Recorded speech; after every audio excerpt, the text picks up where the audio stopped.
আমি আপোনালোকৰ জৰিয়তে অসম চৰকাৰলৈকে বিনম্ৰ আহ্বান জনাইছো। আমি নিজাববীয়াকৈ কোনো বজাৰৰ পৰা ডিগ্ৰী আমি কিনি অনা নাই।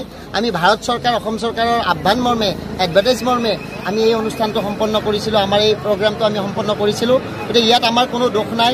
এই ক্ষেত্ৰত যিসকল দোষী হয় তেখেতসকলক আপোনালোকে জগৰীয়া কৰক, তেখেতসকলক বিচাৰি উলিয়াওক আৰু আমাৰ এইখিনি মানে প্ৰাৰ্থীক আপোনালোকে ন্যায় প্ৰদান কৰক। তাৰ কাৰণে মই আপোনালোকৰ জৰিয়তে সমূহ আমাৰ মানে কৰ্তৃপক্ষলৈকে আহ্বান জনাইছোঁ, অসম চৰকাৰলৈ আহ্বান জনাইছোঁ, MHRDলৈকে আহ্বান জনাইছোঁ, আমাৰ যিটো NCT তেখেতসকললৈকে আহ্বান জনাইছোঁ, লগতে আমাৰ NIOS যিটো আমাৰ সংস্থা যিসকলে আমাক চাৰ্টিফিকেটখন দিছিলে তেখেতসকলকে এইটো আহ্বান জনাইছোঁ যাতে তেখেতসকলেও আমাৰ এই মুভমেণ্টত তেখেতসকলৰ যিখিনি কৰিবলগীয়া সেইখিনি সোনকালে কৰক আৰু আমাক ন্যায় প্ৰদান কৰিবৰ কাৰণে আগবাঢ়ি আহক।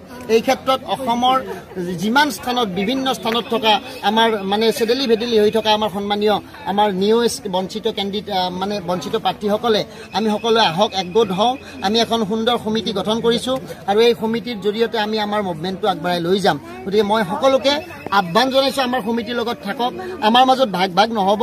আমি সকলোৱে একত্ৰিত হৈ পেলাই যাতে আমি আমাৰ পৰৱৰ্তী কাৰ্যপন্থাসমূহ আগবঢ়াই লৈ যাব পাৰোঁ তাৰ কাৰণে সকলোৰে সহযোগিতা বিচাৰিছোঁ, সাংবাদিক বন্ধুসকলৰ সহযোগিতা বিচাৰিছোঁ আৰু সমূহ ৰাইজৰ সহযোগিতা বিচাৰিছোঁ, অসম চৰকাৰৰ সহযোগিতা বিচাৰিছোঁ। আমি সন্মানীয় মুখ্যমন্ত্ৰী মহোদয়ক কৰজোৰে প্ৰাৰ্থনা জনাইছোঁ, আপুনি এবাৰ বিষয়টো বিবেচনা কৰক আৰু আপোনাৰ সাধ্য অনুসাৰে যি কৰিবলগীয়া আছে আপুনি সেইখিনি কৰক। তাৰ কাৰণে মই পুনৰবাৰ আমাৰ সন্মানীয় আমাৰ মুখ্যমন্ত্ৰী মহোদয়লৈ ধন্যবাদ মানে আহ্বান জনাই, আমাৰ কাটৰ আহ্বান জনাই আজিৰ এই অনুষ্ঠানত উপস্থিত থকা সকলোলৈকে মই ধন্যবাদ জনাই আমাৰ কথাখিনি সামৰিছোঁ। ধন্যবাদ। আমি আপোনালোকৰ জৰিয়তে অসম চৰকাৰলৈকে বিনম্ৰ আহ্বান জনাইছোঁ। আমি নিজাববীয়াকৈ কোনো বজাৰৰ পৰা ডিগ্ৰী আমি কিনি অনা নাই। আমি ভাৰত চৰকাৰ অসম চৰকাৰৰ আহ্বান মৰ্মে এডভাৰটাইজ মৰ্মে আমি এই অনুষ্ঠানটো সম্পন্ন কৰিছিলোঁ, আমাৰ এই প্ৰগ্ৰামটো আমি সম্পন্ন কৰিছিলোঁ।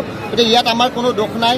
এই ক্ষেত্ৰত যিসকল দোষী হয় তেখেতসকলক আপোনালোকে জগৰীয়া কৰক, তেখেতসকলক বিচাৰি উলিয়াওক আৰু আমাৰ এইখিনি মানে প্ৰাৰ্থীক আপোনালোকে ন্যায় প্ৰদান কৰক। তাৰ কাৰণে মই আপোনালোকৰ জৰিয়তে সমূহ আমাৰ মানে কৰ্তৃপক্ষলৈকে আমি আপোনালোকৰ জৰিয়তে অসম চৰকাৰলৈকে বিনম্ৰ আহ্বান জনাইছোঁ।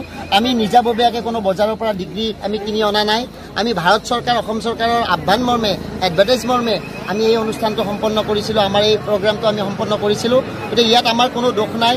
এই ক্ষেত্ৰত যিসকল দোষী হয় তেখেতসকলক আপোনালোকে জগৰীয়া কৰক, তেখেতসকলক বিচাৰি উলিয়াওক আৰু আমাৰ এইখিনি মানে প্ৰাৰ্থীক আপোনালোকে ন্যায় প্ৰদান কৰক। তাৰ কাৰণে মই আপোনালোকৰ জৰিয়তে সমূহ আমাৰ মানে কৰ্তৃপক্ষলৈকে আমি আপোনালোকৰ জৰিয়তে অসম চৰকাৰলৈকে বিনম্ৰ আহ্বান জনাইছোঁ। আমি নিজাববীয়াকৈ কোনো বজাৰৰ পৰা ডিগ্ৰী আমি কিনি অনা নাই। আমি ভাৰত চৰকাৰ অসম চৰকাৰৰ আহ্বান মৰ্মে এডভাৰটাইজ মৰ্মে আমি এই অনুষ্ঠানটো সম্পন্ন কৰিছিলোঁ, আমাৰ এই প্ৰগ্ৰামটো আমি সম্পন্ন কৰিছিলোঁ। গতিকে ইয়াত আমাৰ কোনো দোষ নাই। এই ক্ষেত্ৰত যিসকল দোষী হয় তেখেতসকলক আপোনালোকে জগৰীয়া কৰক, তেখেতসকলক বিচাৰি উলিয়াওক আৰু আমাৰ এইখিনি মানে প্ৰাৰ্থীক আপোনালোকে ন্যায় প্ৰদান কৰক। তাৰ কাৰণে মই আপোনালোকৰ জৰিয়তে সমূহ আমাৰ মানে কৰ্তৃপক্ষলৈকে